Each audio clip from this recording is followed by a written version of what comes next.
नमस्कार, स्वागत है आप सभी का यूट्यूब चैनल पर। तो फ्रेंड्स, आप कोई भी एग्ज़ाम देने जा रहे हो, चाहे बिहार में जा रहे हो, चाहे अदर स्टेट में जा रहे हो, राष्ट्रपति से प्रश्न पूछता ही है। तो ये मेरा यकीन है कि अगर आप ये 10 से 15 मिनट की जो वीडियो है, अगर देख लेते हैं तो आपका एक भी प्रश्न राष्ट्रपति से नहीं छूटने वाला है, ये मेरी गारंटी है। तो प्लीज़ आप लोग पूरी वीडियो ज़रूर देखें। और एग्ज़ाम बहुत नज़दीक आ गया है, चाहे बिहार पुलिस हो, चाहे बिहार शिक्षक भर्ती हो, उसमें हम लोग बिल्कुल ये फास्ट रिवीजन करेंगे राष्ट्रपति से रिलेटेड। तो चलिए शुरू करते हैं, बिना समय गंवाए हुए बढ़ते हैं हम लोग प्रश्नों की तरफ। अगर आप लोग नए हो, वीडियो पसंद आ जाए तो चैनल को सब्सक्राइब कर लीजिएगा और लाइक का बटन दबाना ना भूलिएगा। चलिए शुरू करते हैं।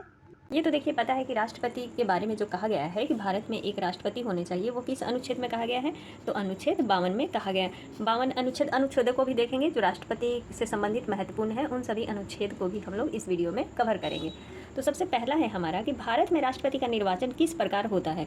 तो देखिए किस प्रकार से होता है, अप्रत्यक्ष मतदान से होता है। ठीक है, भारत में जो है राष्ट्रपति का निर्वाचन किस प्रकार से होता है, तो अप्रत्यक्ष रूप से होता है। अनुपातिक प्रतिनिधित्व से एकल संक्रमणीय पद्धति के द्वारा, एकल संक्रमणीय पद्धति के द्वारा। अच्छा, इसमें आएगा कि कौन कौन शामिल होता है। अगला है, देखिए भारत के राष्ट्रपति चुनाव में मतदान कौन कर सकता है, यानी कौन कौन इनके मतदान में चुनाव में शामिल होता है। तो वो होता है राज्यसभा हो गया, लोकसभा हो गया, और राज्यों व जो केंद्र शासित प्रदेश की विधानसभाओं के जो निर्वाचित सदस्य होते हैं, जैसे राज्य और केंद्र शासित प्रदेश के जो भी निर्वाचित सदस्य हैं ना, विधानसभा के जो निर्वाचित सदस्य होते हैं, वो भी इसमें शामिल होते हैं। और अगला है हमारा पॉइंट कि भारत के राष्ट्रपति उम्मीदवार के प्रस्ताव का अनुसमर्थन कम से कम कितने सदस्यों द्वारा किया जाना चाहिए, यानी जो उनके उम्मीदवार के प्रस्ताव है उसका अनुसमर्थन कितने सदस्यों के द्वारा किया जा सकता है। तो वो किया जा सकता है कम से कम 50 निर्वाचकों के द्वारा, यानी 50 सदस्यों के द्वारा। ठीक, ये तो हम लोग देख लिए कि भारत में राष्ट्रपति का चुनाव किस विधि के द्वारा होता है, तो एकल हस्तांतरणीय प्रणाली के द्वारा होता है। अब अगला पॉइंट है हमारा कि राष्ट्रपति के निर्वाचन में किसी राज्य का मुख्यमंत्री किस स्थिति में मतदान करने के लिए पात्र नहीं है। मतलब जैसे राज्य का, कोई भी राज्य का अगर मुख्यमंत्री हो गया तो वो कौन सी स्थिति में राष्ट्रपति के निर्वाचन में भाग नहीं ले सकता है। तो यदि वो राज्य विधानमंडल में उच्च सदन का सदस्य हो, मतलब राज्य में विधानमंडल में, जैसे विधान परिषद होता है ना, तो विधानमंडल में उच्च सदन का सदस्य हो, तब वो क्या कर सकता है, भाग नहीं ले सकता है। क्योंकि यहाँ पर बोला गया है ना कि सिर्फ लोकसभा विधानसभा के सदस्य भाग ले सकते हैं, राज्यों के विधानसभा के, विधान परिषद के नहीं। तो विधान परिषद क्या हो गया, जिस प्रकार से राज्यसभा उच्च होता है उसी प्रकार से राज्यों में क्या होता है, विधान परिषद जो होता है वो उच्च होता है। तो वो भाग नहीं ले सकता है किसमें, राष्ट्रपति के निर्वाचन में, यदि वो सदस्य है तो। ठीक, अगला पॉइंट है हमारा, कौन राष्ट्रपति के निर्वाचन मंडल का तो भाग है परंतु वह उसके महाभियोग में भाग नहीं लेता है। तो कौन नहीं लेता है, वो नहीं लेता है राज्य के विधानसभाएं, राज्यों के संसद अथवा विधानसभा का कोई सदस्य राष्ट्रपति निर्वाचित हो सकता है, परंतु उस पर क्या शर्तें होती है। संसद अथवा विधानसभा का कोई भी सदस्य, मतलब राष्ट्रपति तो निर्वाचित हो सकता है, परंतु उस पर कुछ शर्तें होती हैं। तो शर्त ये होता है कि निर्वाचित होने के बाद उसे अपनी जो सदस्यता होती है विधानसभा की, उसको क्या करना पड़ेगा, छोड़ना पड़ेगा, यानी उससे रिजाइन देना पड़ेगा। नेक्स्ट है हमारा, संसद के लिए राष्ट्रपति का अभिभाषण कौन तैयार करता है। तो उनका भाषण तैयार करता है केंद्रीय मंत्रिमंडल। ठीक है, केंद्रीय मंत्रिमंडल जो है उनका भाषण तैयार करता है। नेक्स्ट प्रश्न हमारा, राष्ट्रपति की मृत्यु या पद त्याग अथवा हट जाने के बाद पद की रिक्ति को कितने माह तक भरा जा सकता है। तो वो भरा जा सकता है 6 माह तक। देखिए ये सारे प्रश्न आपको ऐसा लग रहा होगा कि ये एग्जाम में पूछा गया है, अगर आप प्रीवियस ईयर क्वेश्चन उठाकर देखेंगे तो।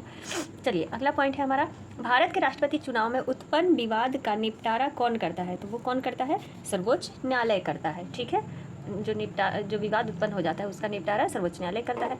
नेक्स्ट प्रश्न है हमारा, भारत के राष्ट्रपति को उसके कार्यकाल की समाप्ति से पहले किस प्रकार से हटाया जा सकता है। तो ये तो महाभियोग के द्वारा हटाया जा सकता है। राष्ट्रपति पर महाभियोग चलाने की प्रक्रिया किस अनुच्छेद में है। तो साथ साथ में अनुच्छेद भी याद करते चलिए, 61 अनुच्छेद 61 में ये कहा गया है कि राष्ट्रपति पर महाभियोग चलाया जा सकता है, उसके द्वारा उनको हटाया जा सकता है। अगला है हमारा, भारत के राष्ट्रपति को उसके पद से हटाने का अधिकार किसे प्राप्त है। तो संसद को प्राप्त है। संसद में कौन हो गया, राज्यसभा भी आ गया, लोकसभा भी आ गया, तीनों से मिलकर ही तो संसद बना है, राष्ट्रपति से मिलकर के संसद बना है। लेकिन यहाँ पर राष्ट्रपति को ही उसके पद से हटाने का अधिकार किसको है, तो संसद को है। आगे बढ़, अगला है हमारा, संघ की कार्यपालिका शक्तियाँ किस अनुच्छेद के अंतर्गत राष्ट्रपति में निहित है। संघ मतलब राष्ट्रपति के कार्यपालिका के बारे में किस अनुच्छेद में कहा गया है, सीधा सीधी इस प्रकार से याद करिए, तो वो कहा गया है अनुच्छेद 53 में। 53 में संघ की कार्यपालिका शक्ति किसके में निहित होगी, तो राष्ट्रपति में निहित होगी।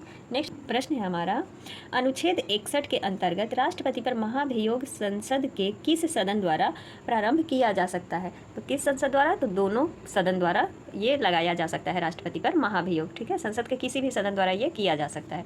संसद किन किन से बना है? तो संसद राष्ट्रपति से बना है, लोकसभा और राज्यसभा, इन तीनों से ही तो बना है। संसद की व्याख्या किस अनुच्छेद में मिलती है? तो अनुच्छेद 79 में। ठीक है, संसद के बारे में अनुच्छेद 79 में संसद के बारे में मिलता है हमें। अगला प्रश्न है हमारा, भारतीय संविधान का कौन सा अनुच्छेद राष्ट्रपति पद के लिए पुनः निर्वाचित की पात्रता निर्धारित करता है? पुनः निर्वाचित की बोला की पात्रता जो है निर्धारित करता है, तो वो करता है अनुच्छेद 57 में। अगला है, राष्ट्रपति को कोई भी विषय पुनर्विचार के लिए मंत्रिपरिषद को वापस भेजने का अधिकार किस संविधान संशोधन द्वारा प्रदान किया गया? राष्ट्रपति को कोई भी विषय जो है उसको पुनः विचार करने के लिए दोबारा वापस भेजा जा सकता है। ये संविधान किस संशोधन द्वारा मिला है इनको शक्ति? तो वो मिला है 44वें संशोधन द्वारा। 44वें संशोधन द्वारा राष्ट्रपति कोई भी विषय पुनः विचार के लिए मंत्रिपरिषद के पास भेजने का अधिकार है राष्ट्रपति को। ठीक है, अगला पॉइंट है हमारा, भारतीय संविधान के किस अनुच्छेद के अंतर्गत राष्ट्रपति संसद के दोनों सदनों द्वारा पारित किसी विधेयक पर अपनी स्वीकृति रोक सकते हैं? तो कब तक? तो वो रोक सकते हैं अनुच्छेद 111 के तहत इन्हें रोकने का अधिकार है। देख रहे हैं राष्ट्रपति को कितना अधिकार प्राप्त हुआ है। राष्ट्रपति किसी भी चीज़ को रोक सकते हैं, मतलब दोनों सदनों द्वारा पारित किसी भी विधेयक को अगर पारित हो भी गया है तो भी राष्ट्रपति क्या कर सकते हैं? उसको रोक सकते हैं अनुच्छेद 111 के तहत। नेक्स्ट है हमारा, किस अनुच्छेद के अंतर्गत राष्ट्रपति कुछ अकस्मिकताओं में राज्यपाल के कार्यों के निर्वहन हेतु उपबंध कर सकता है? तो वो अनुच्छेद 160 में। अनुच्छेद 160 के अंतर्गत राष्ट्रपति कुछ भी जो अकस्मिकताएं जो भी राज्यपाल के कार्य हैं उनको निर्वहन हेतु क्या कर सकता है? उपबंध कर सकता है। अब इनसे राष्ट्रपति से जुड़े कुछ महत्वपूर्ण अनुच्छेद हैं, उनको हम लोग देख लेते हैं एक नज़र। देखिए, राष्ट्रपति भारत का राष्ट्रपति होना चाहिए किस अनुच्छेद में? 52 में कहा गया है। 53 में क्या है? उनकी कार्यपालिका। अब राष्ट्रपति होगा तो राष्ट्रपति का कार्य भी होगा, याद करिए, देखिए किस प्रकार से। अब कार्यपालिका होगा तो उनका निर्वाचन मंडल भी तो होगा, काम करने के लिए उनका एक निर्वाचक मंडल के राष्ट्रपति का निर्वाचन के बारे में किस में कहा गया है? अनुच्छेद 54 में। 55 में क्या कहा गया है? कि निर्वाचन की रीति के बारे में, राष्ट्रपति के जो निर्वाचन की रीतियां हैं उनके बारे में किस में कहा गया? 55 में। 56 में क्या कहा गया? राष्ट्रपति के पद के बारे में कहा गया, पद की अवधि के बारे में। अनुच्छेद 57 में कहा गया है कि पुनर्विचार के लिए पात्रता ये मिली है ना, अभी हम लोग देखे थे ऊपर कि भारतीय संविधान का कौन सा अनुच्छेद राष्ट्रपति पद के लिए पुनः निर्वाचन की पात्रता निर्धारित करता है? तो अनुच्छेद 57। 58 में क्या है? राष्ट्रपति निर्वाचन होने के लिए अहर्ताएँ हैं कि राष्ट्रपति भारत का नागरिक होना चाहिए, न्यूनतम आयु कितनी? 35 वर्ष हो, लोकसभा का सदस्य निर्वाचन होने की योग्यता रखता हो, किसी भी लाभ के पद पर ना हो, ये सब क्या है? इनकी अहर्ताएँ हैं राष्ट्रपति निर्वाचित होने के लिए। ठीक है, तो ये किस में कहा गया है? 58 में कहा गया है। 59 में क्या है? राष्ट्रपति पद के लिए कुछ शर्तें हैं। अनुच्छेद 60 में राष्ट्रपति द्वारा शपथ प्रतिज्ञान है। 61 में राष्ट्रपति पर महाभियोग चलाने की प्रक्रिया है। 62 में क्या कहा गया है?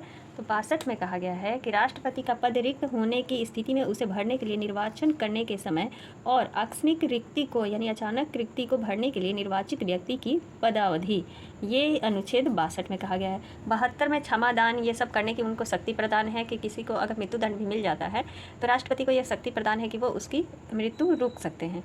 अनुच्छेद 73 में कहा गया है कि संघ की कार्यपालिका शक्ति का विस्तार किसमें है? राष्ट्रपति में निहित है। आगे बढ़ते हैं। देखिए, आप लोग बीच में वीडियो को स्किप बिल्कुल ना करिएगा, बिल्कुल महत्वपूर्ण ये टॉपिक है और इनसे तो आप कोई भी एग्ज़ाम दे रहे हैं, चाहे बिहार से ही नहीं अन्य किसी भी जगह से आप दे रहे हो, तो ये सबके लिए बेनिफिट है और महत्वपूर्ण भी है।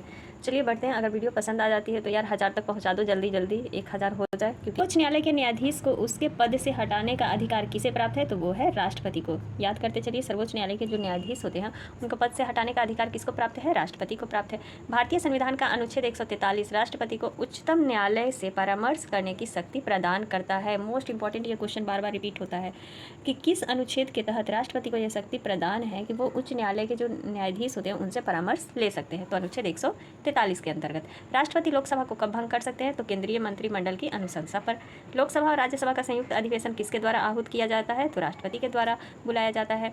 भारत के राष्ट्रपति ने किस एकमात्र मामले में जेबी वीटो यानी पॉकेट वीटो की शक्ति का प्रयोग किया था? तो वो भारत डाकघर संशोधन जो विधेयक बना था वर्ष 1986 में, उसके तहत ये किए थे। ठीक है, आगे बढ़ते हैं, कुछ पॉइंटों को देखते हैं। ये भी बहुत महत्वपूर्ण है क्योंकि ये प्रश्न अधिकतर पूछता है कि जो प्रधानमंत्री एवं केंद्रीय मंत्री हैं उनकी नियुक्ति कौन कर सकता है, राज्यों के राज्यपाल की नियुक्ति कौन करता है। तो इसको देखते हैं कि राष्ट्रपति द्वारा नियुक्त अधिकारी। अब देखिए, प्रधानमंत्री एवं केंद्रीय मंत्री की नियुक्ति राष्ट्रपति द्वारा, ये सब बताया गया है, तो मैं पढ़ते जा रही हूँ। राज्यों के राज्यपाल की नियुक्ति राष्ट्रपति के द्वारा ही। वित्त आयोग व राजभाषा आयोग के अध्यक्ष एवं सदस्यों की नियुक्ति भी करते हैं, अधिकार प्राप्त है। उच्च न्यायालय और उच्च न्यायालय के न्यायाधीशों की नियुक्ति भी। भारत के महान्यायवादी तथा नियंत्रक एवं महालेखा परीक्षण की नियुक्ति। संघ लोक सेवा आयोग के अध्यक्ष एवं सदस्यों की नियुक्ति। मुख्य निर्वाचन आयुक्त एवं अन्य निर्वाचन आयुक्त की नियुक्ति। राष्ट्रीय मानवाधिकार आयोग के अध्यक्ष एवं सदस्यों की भी नियुक्ति। अनुसूचित जाति व अनुसूचित जनजाति आयोग के अध्यक्ष एवं सदस्यों की नियुक्ति भी किसका अधिकार है? राष्ट्रपति का ही अधिकार है। संघ राज्य क्षेत्रों के राज्यपाल अथवा प्रशासक, दिल्ली व पुडुचेरी के मुख्यमंत्री की भी नियुक्ति कौन करते हैं? राष्ट्रपति ही करते हैं। तो ये जो पॉइंट है ये राष्ट्रपति द्वारा नियुक्त किए जाने वाले सदस्यों की थी। आगे बढ़ते हैं, इनसे जुड़े और प्रश्नों को देखते हैं। यदि भारत के राष्ट्रपति का पद रिक्त हो जाए और कोई उपराष्ट्रपति भी ना हो, तब कार्यवाहक राष्ट्रपति कौन होगा? मतलब ना उपराष्ट्रपति है ना राष्ट्रपति है, तब उसके कार्य कौन करेगा? तो कार्यवाहक राष्ट्रपति कौन बनता है? तो सर्वोच्च न्यायालय का मुख्य न्यायाधीश उनकी जगह लेता है, जब तक कि कोई राष्ट्रपति ना चुना जा सके। नेक्स्ट प्रश्न हमारा, वह राष्ट्र का प्रतिनिधित्व करता है परंतु राष्ट्र का नेतृत्व नहीं करता, यह उक्ति किस पर लागू होती है? तो भारत के राष्ट्रपति पर। वह राष्ट्र का तो प्रतिनिधित्व करता है परंतु राष्ट्र का नेतृत्व नहीं करता है। कौन करता है राष्ट्र का नेतृत्व? यानी वास्तविक शक्ति कहने के लिए तो ये है राष्ट्रपति, लेकिन जो ये वास्तविक शक्ति होती है ना, वो प्रधानमंत्री ही सब चीज़ करते हैं। ठीक है, तो इसीलिए राष्ट्रपति को कभी कभी नाम मात्र का शासक भी कहा जाता है। ये प्रश्न भी पूछा जाता है कि नाम मात्र का शासक कौन किसे कहा जाता है? तो राष्ट्रपति को। भारत के राष्ट्रपतियों में से कौन बिहार का राज्यपाल रह चुका है? तो डॉक्टर जाकिर हुसैन, श्री रामनाथ कोविंद। ये दोनों क्या हैं? भारत के जो राष्ट्रपति बने हैं ये दोनों बिहार के पहले राज्यपाल रह चुके हैं, जाकिर हुसैन और रामनाथ कोविंद। अगला है प्रश्न, एक विधेयक जो संसद में प्रस्तुत किया जाता है वह किस प्रक्रिया के बाद अधिनियम बन जाता है? मतलब प्रस्तुत किया जाता है तो किस प्रक्रिया के बाद? तो राष्ट्रपति के हस्ताक्षर के बाद वो क्या बन जाता है? अधिनियम बन जाता है। जब कोई विधेयक संसद के दोनों सदनों द्वारा पारित कर दिया जाए तो राष्ट्रपति को उस विधेयक पर अपनी अनुमति रोकने का भी अधिकार प्राप्त है। ठीक है, ये अभी हम लोग देखे थे पहले प्रश्न में। अगला प्रश्न, निर्विरोध रूप से चुने गए भारत के प्रथम राष्ट्रपति कौन थे? तो नीलम संजीव रेड्डी थे। भारत के राष्ट्रपतियों में से किनका संबंध ट्रेड यूनियन आंदोलन से था? तो वो था वराहगिरी वेंकट गिरी का। वराहगिरी वेंकट गिरी का किससे संबंध था?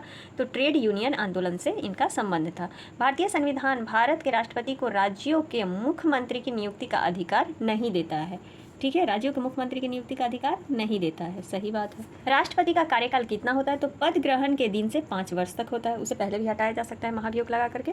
भारत के किस राष्ट्रपति को मिसाइल मैन की संज्ञा दी जाती है? तो डॉक्टर एपीजे अब्दुल कलाम को। डॉक्टर एपीजे अब्दुल कलाम को मिसाइल मैन की संज्ञा दी जाती है। भारत के मुख्य न्यायाधीशों में से किसने राष्ट्रपति के रूप में कार्य किया था? तो वो किए थे जस्टिस एम हिदायतुल्ला। कौन थे मुख्य न्यायाधीश?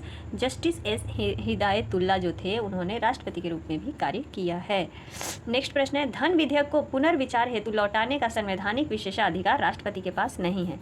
धन विधेयक को क्या करने का अधिकार? तो पुनः विचार के लिए मतलब दोबारा लौटाने का जो अधिकार है वो राष्ट्रपति के पास नहीं है। श्री रामनाथ कोविंद का भारतीय गणतंत्र के राष्ट्रपति के रूप में कौन सा क्रम था? तो वो था 14वां। और अभी 15वीं कौन बन गई हैं? तो बन गई हैं हमारी द्रौपदी मुर्मू। ठीक, अगला प्रश्न हमारा, वित्त आयोग की नियुक्ति कौन करता है? तो राष्ट्रपति करते हैं। राष्ट्रपति के रूप में डॉक्टर राजेंद्र प्रसाद ने सबसे लंबी अवधि 1950 से 62 तक एवं जाकिर हुसैन ने कार्यकारी राष्ट्रपति छोड़कर सबसे कम अवधि 1 वर्ष 11 दिन तक कार्य किया था। ठीक है, अब इनसे कुछ जो क्षमादान की कुछ स्थितियां हैं उनको भी देख लेते हैं। राष्ट्रपति मतलब किनको क्षमा दे सकता है? तो जब दंड सेना न्यायालय द्वारा दिया गया हो, जब दंड संघीय विषय से संबंधित विधि के विरुद्ध अपराध के लिए दिया गया हो, तथा जब दंड जो है मृत्यु दंड हो, तो इन सभी में राष्ट्रपति को क्षमा देने के अधिकार प्राप्त हैं। तो ये राष्ट्रपति से जुड़े कुछ महत्वपूर्ण प्रश्न थे जो कि एग्जाम में पूछे ही जाते हैं। आई होप आप लोग को ये बहुत बेनिफिट होगा। मिलते हैं अगले वीडियो में, तब तक के लिए आप सभी का धन्यवाद। Thank you.